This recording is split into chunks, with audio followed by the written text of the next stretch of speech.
Si tu cours déjà bien 8-10 km et que l'idée de préparer un semi-marathon te trotte dans la tête, fais attention. Parce que la méthode que tout le monde utilise pour passer de 10 à 21 km, c'est exactement la méthode qui envoie le plus de personnes chez le kiné. Alors dans cette vidéo, je t'expliquer pourquoi et surtout comment faire. Passer de 10 km à un semi, ça a l'air simple sur le papier. Tu cours déjà 10 km sans problème, il suffit d'ajouter un petit peu plus de volume, mais le semi, c'est pas seulement 2 fois 10 km. C'est une distance qui met ton corps dans une situation qu'il a jamais connue. Rester en mouvement avec des impacts sur une durée de 1h30, 2h, 2h30, voire 3h d'affilée. Et c'est donc là que la majorité des coureurs se plantent en pensant qu'un semi, c'est juste un peu plus de distance qu'un 10 km. Et si jamais moi tu me connais pas, c'est Jason. J'ai 24 ans, en tout cas au moment où je tourne cette vidéo, et j'ai un master en sciences du sport. Et si je te dis ça, c'est parce que j'ai créé et je dirige aujourd'hui Shift, un accompagnement 100% en ligne pour les sportifs comme toi et moi. On aide nos membres à accomplir la course dont ils rêvent et à devenir autonomes dans leur pratique pour vraiment comprendre pourquoi ils font les choses. Et beaucoup démarrent avec nous en voulant réaliser leur premier 10 km, et forcément, une fois cet objectif atteint, on veut toujours un petit peu plus, donc la suite logique, c'est le semi. Donc aujourd'hui, je vais t'expliquer exactement ce que tu dois prendre en compte pour pouvoir passer de 10 km à un semi-marathon.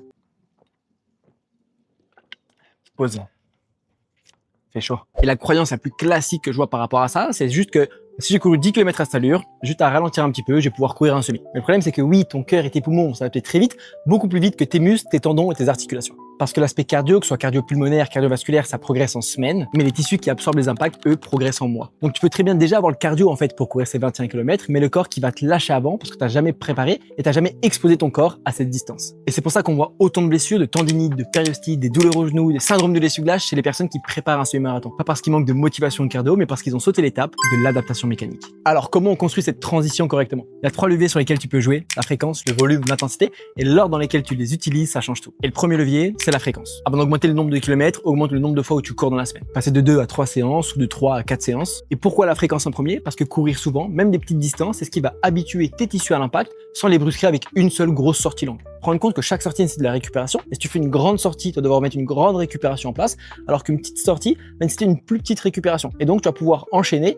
et le corps s'habitue beaucoup plus vite à quelque chose qui répète, plutôt que quelque chose qui fait qu'une seule fois dans la semaine. Et le deuxième levier, c'est le volume. Une fois que la fréquence est stable, tu peux augmenter progressivement le volume sur tes séances. Et en particulier sa sortie longue, celle qui va te préparer spécifiquement à ton semi-marathon. Et une fois enfin que ta fréquence est stable, que tu as augmenté ton volume, que tu n'as pas de douleur, que tout se passe bien, là tu vas venir jouer sur le troisième levier qui est l'intensité. Donc là tu vas pouvoir intégrer des séances plus rapides, des séances de VMA, de seuil, intégrer du tempo sur les sorties longues, parce que concrètement aujourd'hui ton corps est capable d'absorber les impacts, en tout cas à faible intensité. Donc sans augmenter le volume, tu vas venir jouer maintenant sur l'intensité. Donc concrètement sur une semaine de 3 séances, ce que tu peux faire, c'est faire une séance en easy run facile, vraiment de 30 à 45 minutes maximum. Garde une séance courte dans la semaine, c'est important même d'un point de vue motivation.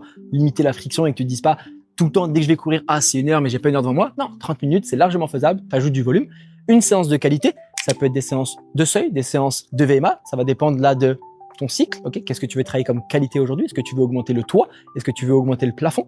Et ensuite, une séance, donc ta sortie longue, ta fameuse sortie longue qui va te préparer au semi, ou dans cette sortie, à la fois pour l'allure spécifique semi et également pour ajouter un petit peu de fun, de dynamisme, et ben là tu peux intégrer des blocs tempo à l'intérieur. Mais le problème c'est que la majorité des coureurs courent toutes leurs séances en zone 3, donc toutes leurs séances un petit peu dans cette zone grise où c'est pas assez intense pour créer des adaptations claires et précises par rapport à la vitesse, par rapport à la VO2 max, mais pas assez en faible intensité pour vraiment créer des adaptations qui se font en zone 1, en zone 2 par rapport aux mitochondries qui va construire toute cette base aérobie. Donc en fait, ils se trouvent un petit peu piégés dans une zone qui va ni leur apporter plus de vitesse, ni leur apporter plus d'endurance, mais dans cette zone, à chaque séance, ils ont l'impression d'avoir fait quelque chose.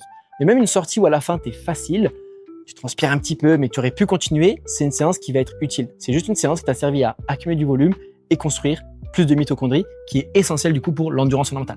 Si tu as des questions par rapport à ça, j'ai fait une vidéo complète à ce sujet, je te la mets en fin de vidéo. Et attention, par rapport aux impacts, je dis pas que le fractionner c'est mal, mais forcément, imagine que plus tu vas vite, plus les impacts sont difficiles à gérer pour ton corps. Par exemple, tu es en voiture, tu fais un créneau. Si tu recules et que tu tapes le mur, si tu le tapes à 5 km/h, l'impact sur la voiture ne sera pas le même que si tu tapes à 15. Donc c'est pareil pour ton corps. Dès que tu vas courir plus vite, les impacts sur tes articulations, sur tes muscles, sur tes tendons ne vont pas être les mêmes. Donc en fait, si tu n'as pas préparé ton corps à le faire, tu vas forcément te blesser. Et maintenant, une question qui revient très souvent, combien de temps il faut pour passer de 10 km à un semi-marathon? Évidemment, ça j'ai regardé plusieurs de mon contenu, tu comprends que je peux pas donner une réponse précise, ça va vraiment dépendre de ton point de départ. Si aujourd'hui tu cours déjà 3-4 fois par semaine, que tu es vraiment allé sur 10-12 km, que tu stabilises un volume hebdomadaire de 25 km par exemple par semaine, effectivement, une prépa spécifique de 8 à 10 semaines, ça peut être suffisant pour toi. Et si aujourd'hui tu cours 2 fois par semaine, que 10 km, c'est ta distance maximale, que tu arrives à la faire, mais tu as quand même du mal, tu as besoin de temps pour récupérer par la suite, aujourd'hui, il va te falloir plus entre 10 et 16 semaines de préparation. Et encore une fois, pour les 2 exemples que je viens de te donner, sous-entendu que tu ne te blesses pas, que tu progresses bien et que tout ce que tu fais à côté va être cohérent aussi. Que ce soit sur tes séances, au fil des semaines et également sur ta récupération. Donc je peux pas te donner un chiffre magique parce que si je te dis 8 semaines sans connaître ton passif, bah je te mens un petit peu. Et c'est exactement ce qui différencie un plan d'entraînement avec suivi d'un plan générique trouvé sur internet parce qu'il base sur où tu es aujourd'hui et pas sur une moyenne de la population. Et l'erreur la plus fréquente que je vois, je t'en ai déjà parlé dans la vidéo, mais elle mérite d'y aller parce que c'est la cause numéro 1 des blessures, vouloir augmenter le volume et l'intensité en même temps. T'ajoutes beaucoup trop de kilomètres à sortie longue, t'ajoutes une séance fractionnée parce que tu te sens en forme et que t'as vu une super séance sur Instagram, de nouvelles contraintes hyper importantes en même temps sur un corps qui n'a pas fini de se préparer à la première. Règle simple, sauf si tu gères parfaitement tout, si tu veux augmenter le volume, maintiens l'intensité, et quand tu introduis de l'intensité, stabilise ton volume. Dans l'immense majorité des cas, jamais les deux à la fois, sauf si tu maîtrises parfaitement ton corps, les entraînements, la récupération. Grosso modo, pour le commun des mortels, c'est pas le cas. Et c'est pour ça que la planification par cycle, elle est essentielle. Un cycle, c'est une qualité prioritaire à développer sur une période donnée qu'on pourra maintenir beaucoup plus facilement sur un prochain cycle, ou à ce moment-là, on pourra travailler une autre qualité. Parce que vouloir tout développer en même temps, c'est à la fois rien développer, ton corps s'adapte à un stimulus spécifique. Travailler une qualité, c'est beaucoup plus difficile à développer quelque chose qu'à le maintenir.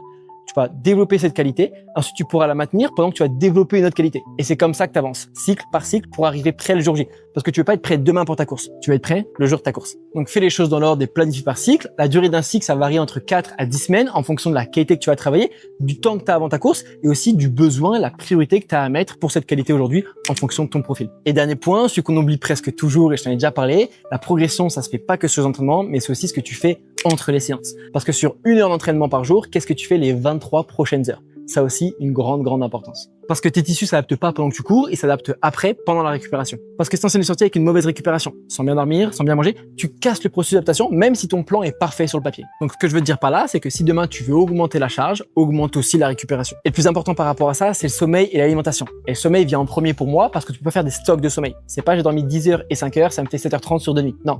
T'as fait une nuit complète de 10 heures et une pauvre nuit de 5 heures. Donc ça va avoir une influence sur les entraînements. Alors que d'un point de vue alimentaire, on peut stocker un petit peu de l'énergie qu'on va pouvoir utiliser. Et travailler aussi ta mobilité, tes étirements, ton renforcement, parce que les études sont claires dessus, il n'y a pas de remède magique anti-blessure. Mais une bonne mobilité, une bonne souplesse et un corps fort, c'est ce qui va te permettre de mieux gérer et mieux encaisser tous les impacts. Et ça, sur une préparation marathon, bah, c'est ce qui fait la différence. Un exemple concret, j'ai accompagné Emma jusqu'à son semi-marathon qui avant ça courait 3 fois par semaine, 7 à 8 km en zone grise, en zone 3 depuis 1 an. Et le réflexe classique aurait été de foncer sur le volume directement. Et on a commencé par rajouter une petite sortie courte, du renforcement. Ensuite seulement, on est venu travailler sur le volume sans sortie longue. Et une fois qu'on avait stabilisé un bon volume, là, on est venu travailler sur son intensité. Résultat, elle a fini son semi en moins de 2 heures, alors qu'elle avait passé sur le même semi avec un plan générique trouvé sur Internet. Elle n'avait pas réussi à passer sur cette barre symbolique, justement, des 2 heures. Et si toi, aujourd'hui, tu es exactement dans cette situation, tu es à l'aise sur 8-10 km et que tu aimerais pouvoir faire un semi, je te laisse m'envoyer semi sur Instagram. Je te mets mon compte Instagram en description de cette vidéo et je t'enverrai exactement la trame que j'utilise avec tous mes coureurs. Et si t'as passé un bon moment et que t'as appris quelque chose avec cette vidéo, je te laisse laisser un petit j'aime. N'hésite pas à poser tes questions en commentaire si t'en as, j'essaie de répondre à tout le monde. Et pense à t'abonner pour manquer la prochaine vidéo. C'était Jason. Ciao, ciao.